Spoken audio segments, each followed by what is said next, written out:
Bonjour à toutes et à tous, merci de nous rejoindre sur Canal Coquelicot pour ce nouveau journal d'information.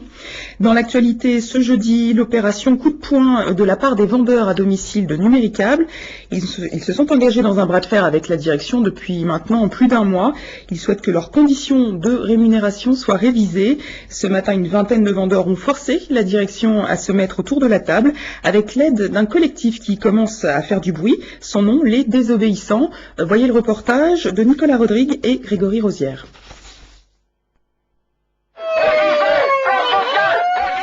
C'est vers 8h ce matin que les grévistes ont forcé le passage pour accéder aux salles de réunion à l'intérieur du siège social de Numéricable. Après 5 semaines de grève, les salariés dénoncent toujours leurs conditions de rémunération.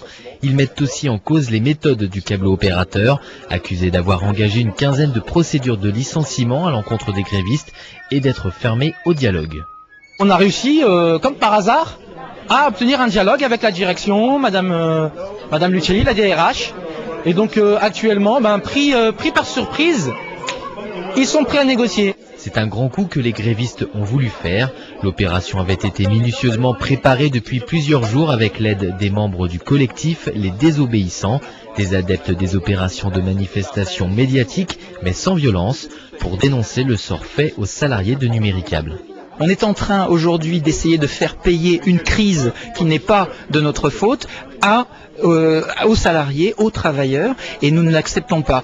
Ce qui se joue ici à Numéricable, avec les commerciaux qu'on essaie de jeter d'une manière complètement impropre, en dehors de tout droit du travail, nous avons décidé d'être solidaires. De son côté, un porte-parole de la direction regrette les méthodes employées depuis plus d'un mois par les grévistes et maintient les accusations de vente forcée à leur encontre pour justifier les licenciements. La réunion, en tout cas avec les porte-paroles des grévistes qui a duré toute la journée, permettra peut-être de sortir de ce conflit. La délinquance est en augmentation dans le département. Les derniers chiffres montrent effectivement une légère augmentation de la délinquance globale pour le mois de janvier par rapport à la même période l'an dernier avec plus 1,57%. La plus forte hausse enregistrée concerne la délinquance de proximité actuellement en recrudescence, plus 3,82% en janvier 2009 par rapport à janvier 2008. Parallèlement, l'activité des services de police et de gendarmerie recule.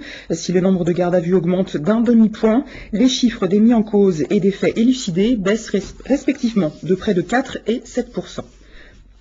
Politique maintenant avec le nouveau chef de file du PRG 77, le parti radical de gauche. Il s'agit de Jean Calvet, l'actuel conseiller général du canton de Torigny.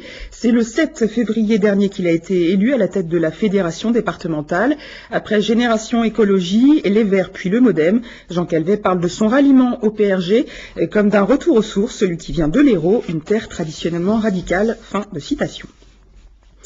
En décembre dernier, le gouvernement annonçait que les collectivités locales seraient associées à son plan de relance. L'objectif est bien que les collectivités puissent ainsi soutenir l'investissement. La semaine dernière, une réunion a eu lieu à la préfecture de Melun pour leur expliquer les modalités des aides auxquelles elles ont le droit. Dans le cadre de ce plan, les explications de Nicolas Rodrigue, Sébastien Bounab et Benjamin Boursier. Il y a quelques jours, une centaine d'élus du département avaient répondu présents à cette réunion organisée conjointement par le préfet et l'Union des maires de Seine-et-Marne, avec un message à faire passer: il faut sortir de la crise grâce aux investissements. Les collectivités locales font 75% des investissements publics. C'est donc une force de frappe considérable qu'il fallait mobiliser en anticipation, avant même le vote des budgets qui a lieu chaque année au mois de mars. Et pour convaincre les élus d'investir, les intervenants sont revenus sur les détails pratiques des mesures annoncées par le Premier ministre en décembre dernier, au premier rang desquelles l'engagement de l'État de procéder au remboursement anticipé de la TVA pour 2008, à condition toutefois que les collectivités locales continuent d'investir dans des travaux à un niveau au moins égal à celui des 3 dernières années. De plus, les règles de passation des marchés publics et celles d'urbanisme seront assouplies pour faciliter l'émergence des projets.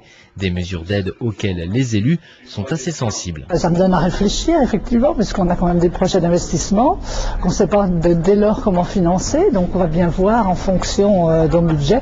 J'ai pris quelques notes, donc je crois bien les mettre à profit de mon entrée à Aigre-Huit, quoi, c'est ça? Je pense que nous avons une responsabilité sur le plan national face à cette crise.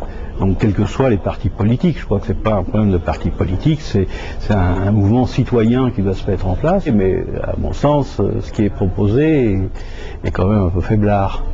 Une accusation rejetée par l'un des organisateurs de la réunion qui estime que c'est la solidarité nationale qui doit jouer avant tout dans les circonstances actuelles. On peut être d'accord ou pas d'accord avec le plan de relance. Est-il suffisant? Est-il insuffisant? Je ne sais pas. Simplement aujourd'hui, on nous donne des outils, 56 milliards d'euros pour faire quelque chose.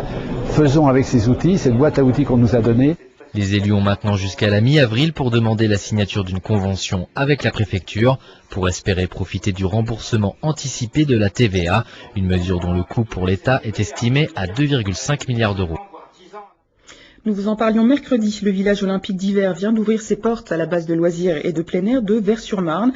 Donc c'était à partir de ce jeudi et jusqu'au 1er mars.